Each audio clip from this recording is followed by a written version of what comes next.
Hello guys, അപ്പം വൈകുന്നേരം ആയിരിക്കുകയാണ്. അപ്പം ഞങ്ങൾ വിളക്ക് കൊളുത്തിട്ട് ചെറുതായിട്ടൊന്ന് പ്രാർത്ഥിക്കാമെന്നൊക്കെ ഞാൻ വിചാരിച്ചു. പക്ഷേ പ്രാർത്ഥനയുടെ നീളം വളരെ വല്ലാണ്ട് കൂടിപ്പോയി.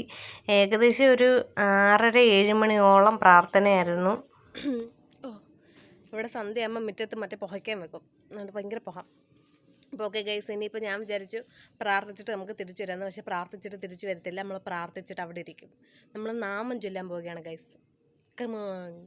അപ്പം നാമമൊക്കെ ചൊല്ലി കഴിഞ്ഞിട്ട് ഞാൻ ഓർത്തു ശരി ഇനിയിപ്പോൾ നമുക്കവിടെ കുറച്ച് നേരം റെസ്റ്റ് എടുക്കാം. അപ്പോൾ അച്ചാമ്മ നേരെ ഓടി ആഹാരം എടുക്കാൻ. എന്താണ് ഞാനിങ്ങനെ അന്തം വിട്ട് നിൽക്കുന്നതെന്ന് വെച്ചാൽ അച്ചാമ്മ പറഞ്ഞു ചോറ് കാണിക്കരുത് എന്ന് പറഞ്ഞു. ഞാനാകെ അന്തം വിട്ട് കുന്തം വിഴുങ്ങിപ്പോയി. ചോറ് കാണിക്കരുതെന്നോ? ഇത്രയും നാൾ ഞാൻ ചോറ് കാണിച്ചാണല്ലോ ആഹാരം കഴിച്ചത്. ചോറ് ഒളിച്ചു പിടിച്ചേക്കുന്നോ കാണിക്കാൻ? ചോറ് കണ്ടുകൂടാ നമ്മൾ കഴിക്കുന്ന എത്രയാണ്. ഞാൻ കഴിക്കാൻ പോവാം.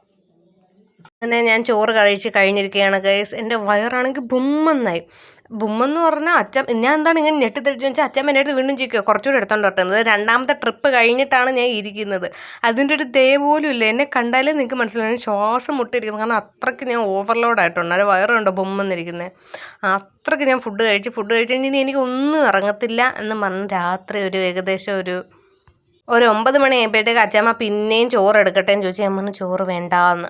അപ്പം അച്ചാമ്മ പോയിട്ട് തിന്നാനായിട്ട് പഴവും എന്തോന്ന് പറയുന്നത് ഈ കോക്കനട്ട് ബണ്ണ് പോലത്തെ സാധനം ഉണ്ടല്ലോ, ആ സാധനവും പിന്നെ 2-3 പഴവും ഒക്കെ എടുത്തുകൊണ്ട് വന്ന് അതും കഴിച്ചപ്പോഴത്തേക്ക് എനിക്ക് അനങ്ങാൻ വയ്യെന്ന് പറഞ്ഞാൽ അനങ്ങാൻ വയ്യ. ഞാൻ പിന്നെ അവിടെ ചെറുതായിട്ടൊന്നിരുന്ന് റെസ്റ്റ് എടുക്കാമെന്ന് വിചാരിച്ചുള്ളൂ. പിന്നെ പഴം മാത്രമല്ല ടച്ചിങ്സ് ആയിട്ട് എനിക്ക് അച്ചാർ കണ്ടോണ്ടായിരുന്നു. അച്ചാറല്ല മാങ്ങ. ഞാൻ അവിടെ നിന്ന് മാങ്ങ തിന്നുകൊണ്ടിരുന്നതാണ്.